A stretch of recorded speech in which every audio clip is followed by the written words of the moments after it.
Olá, boa noite. Sejam bem-vindos ao programa E aí, Doutora? O programa de hoje vai fazer você refletir sobre o consumo abusivo do álcool e algumas de suas consequências. Você só ganha ao assistir. Fique conosco. Sabe aquela dúvida que você tinha e sempre teve vergonha de perguntar? A hora é agora. Mas não tem essa parada para dúvida não. Diz que você conseguir dar na hora. Falaremos hoje sobre a síndrome de Wernicke-Korsakoff. Apesar de ser estranho, essa síndrome é bastante comum, A trilha sonora do programa. principalmente em indivíduos alcoólatras. Em alguns casos, pode levar à morte, se não for identificada e tratada. Ela não é apenas causada pelo alcoolismo, casos de desnutrição, traumas cranianos, intoxicação com monóxido de carbono, AIDS e pacientes que fazem uso de nutrição parenteral sem tiamina podem adquirir essa patologia. Essa síndrome é causada pela falta de vitamina B1 no organismo. Ela afeta tanto homens quanto mulheres. E não tem preferência de idade. Ela pode atingir qualquer faixa etária. Para explicarmos melhor essa síndrome de Wernicke-Korsakoff, contaremos com a colaboração de alguns especialistas, como a doutora Júlia Maria, neurologista da Universidade do Rio de Janeiro. Uhul! Pode fazer xixi? O doutor Wender Frank, psiquiatra formado na USP, São Paulo. A senhora Cetânia Alves, paciente em tratamento da síndrome de Wernicke-Korsakoff, e sua mãe, Luciana Alves. Só porque a pobre bebe. Cetânia, como a senhora percebeu que o álcool estava causando danos sérios à saúde? Depois da morte do meu pai, eu comecei a beber muito. Então, isso foi fazendo eu perder a memória, meu andar ficou minha vista ficou embaçada. E a minha mãe já vinha me avisando, mas eu não queria acreditar. Aí, chama-se prefiro tanto que eu tive que procurar uma ajuda médica. Entendeu? É isso. Só para cruzar o tempo. Dona Luciana, foi muito difícil convencer a sua filha a procurar um tratamento médico? Boa noite a todos. No início foi muito complicado sim, porque depois da morte do pai dela, ela começou a beber muito. Ela não aceitava que tinha se tornado um alcoólatra. Eu não encontrava em momento algum um tempo para a gente conversar sobre esse assunto. Eu passei meses tentando convencê-la que ela estava precisando de uma ajuda médica. 3 minutos. Até que, de tanto eu insistir, ela mesma percebeu que os sintomas que eu havia percebido só tinham piorado. Então foi assim que a gente... Entendi. Então vamos para o auditório. Alguém no auditório gostaria de fazer alguma pergunta? Aqui, doutor. Boa noite, qual é o seu nome? Renata. Renata, qual seria a sua pergunta? Quais os sintomas dessa doença? Excelente pergunta. Nessa síndrome, ocorrem 3 sintomas clássicos. O primeiro, a oftalmoplegia, que é a paralisação dos músculos dos olhos. Ocorre também olhar conjugado, estrabismo e até discreta hemorragia retiniana. Outro sintoma é a ataxia, que é a dificuldade de locomoção. Ela pode ser de marcha, que é o deslocamento, ou postural, relativa à postura do indivíduo. Ocorre também a lentidão e o desequilíbrio. O terceiro sintoma são os distúrbios de consciência e estado mental, que causam apatia, desatenção, pouca expressão verbal. Ocorre também a perda de memória passada, chamada de amnésia retrógrada, e defeito de aprendizado, amnésia anterógrada. A memória imediata ela fica intacta. Em alguns pacientes pode ocorrer também taquicardia, hipotensão e a dificuldade de distinguir odores. Mais alguma pergunta no auditório? Boa noite, qual é o seu nome? Hortência, qual seria a sua pergunta? Eu queria saber, doutor, se essa síndrome só é diagnosticada com os 3 sintomas, ou apenas com um ela já pode ser diagnosticada? Bem, excelente pergunta. Não é necessária a presença de todos os sintomas para ser diagnosticada essa síndrome.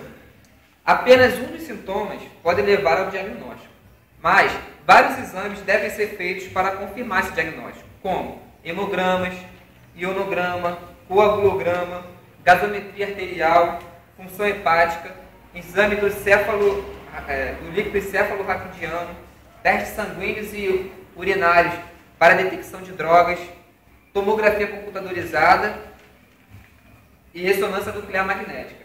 Todos esses exames podem ser solicitados pelo médico para auxiliar no diagnóstico da doença. Eu gostaria de pedir a colaboração da doutora Júlia para explicar como que funciona essa doença no nosso metabolismo, no nosso organismo. Boa noite a todos. Nessa coragem. A deficiência de tiamina, vitamina B1, é responsável pelos sintomas complexos presentes na síndrome de Wernicke-Korsakoff, o que coloca o alcoolismo crônico como o principal fator de risco para o distúrbio. O álcool interfere como o transporte gastrointestinal de B1 e a hepatopatia crônica leva à redução da ativação da tiamina pirofosfato, a TPP, que é uma coenzima de piruvato desidrogenase, enzima responsável pela reação de transformação do piruvato em acetil-CoA no ciclo de Krebs, além de comprometer os estoques de tiamina. Portanto, a deficiência de tiamina resulta em uma diminuição difusa da capacidade de utilização da energia vinda da glicose pelo cérebro, que, assim como os rins e hemácias, utilizam-se preferencialmente dessa fonte. Alguém do nosso auditório gostaria de fazer alguma pergunta para a doutora Júlia? Alguma dúvida em relação à explicação que ela acabou de dar agora? A de Vanessa. Boa noite. Qual é o seu nome? Boa noite, meu nome é Vanessa. Vanessa, qual é a sua pergunta? Qual é a sua dúvida? Eu gostaria de saber, doutor, se essa síndrome é passada hereditariamente. Doutora Júlia? Bem, como já foi dito anteriormente, a síndrome de Wernicke-Korsakoff é uma doença patológica, causada pela deficiência da vitamina B1, a tiamina. A tiamina, além de ser importante para a transmissão dos sinais nervosos do cérebro à espinal medula, também é importante para as enzimas disponibilizarem energia no organismo. Vale salientar que o nosso organismo ele não armazena essa enzima, essa vitamina, sendo necessária a sua ingestão diária. Também é bom salientar que existem os alimentos que ajudam no armazenamento dessa vitamina, que são o peixe cru, que são a carne de bovina e a de suína, grãos, cereais e nozes. Porém, existem também os alimentos, devemos ter cuidado, porque existem os alimentos antagonistas, como o café, o chá e o peixe cru, que causam o aumento da excreção urinária, diminuindo a disponibilidade de tiamina. Excelente explicação, doutora Júlia. Eu gostaria de fazer uma pergunta para o doutor Frank. Doutor, qual o papel do psiquiatra no tratamento da síndrome de Wernicke-Korsakoff? Boa noite. O papel do psiquiatra é muito importante para diminuir os sintomas da abstinência alcoólica, através de instituição de uma terapêutica medicamentosa e um acompanhamento psicológico. A família também exerce um papel importante no acompanhamento do paciente em sua recuperação. Bem, doutor. Alguém do auditório teria alguma pergunta para... É assim. Você está ouvindo. Produção. Produção, pergunta de história. Quem teria alguma pergunta? Boa noite, qual é o seu nome? Boa noite, meu nome é Karina. Qual seria a sua pergunta, Karina? Minha pergunta é para a dona Luciana. Eu queria saber como ficou a estrutura familiar depois do diagnóstico dessa síndrome. Dona Luciana, por favor. A estrutura da família ficou muito abalada. Sofri muito porque não sabia mais o que fazer para ajudar minha filha. Ela bebia muito e não queria me ouvir.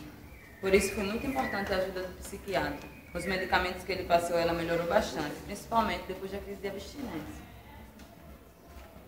Bem, complementando as palavras da senhora Luciana, o tratamento psicológico vai conscientizar o paciente de sua condição de alcoólatra e sua necessidade de manter longe do álcool para o sucesso do tratamento clínico.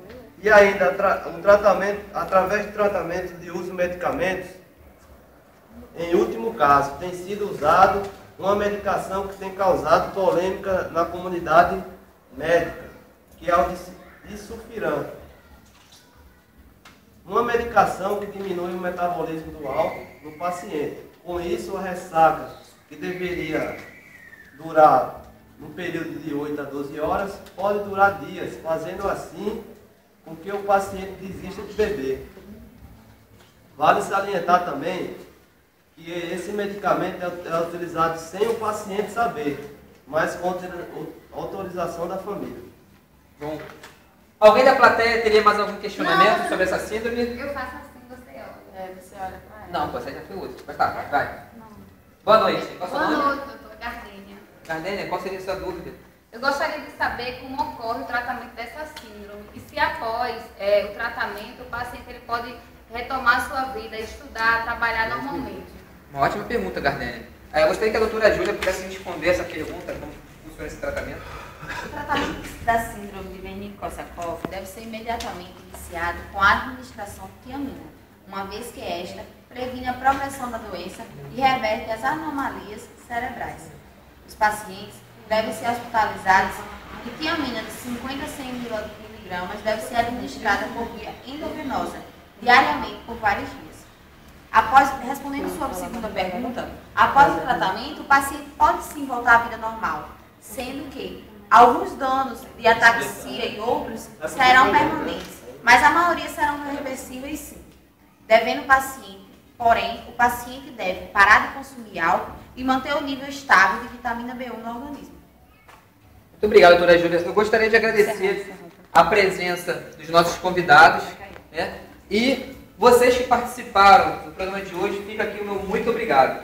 Lembrando que, após o término do programa, os convidados estarão no chat para responder algumas dúvidas que vocês possam ter. Você de casa, entre agora e acesse eaidoutor.com.br.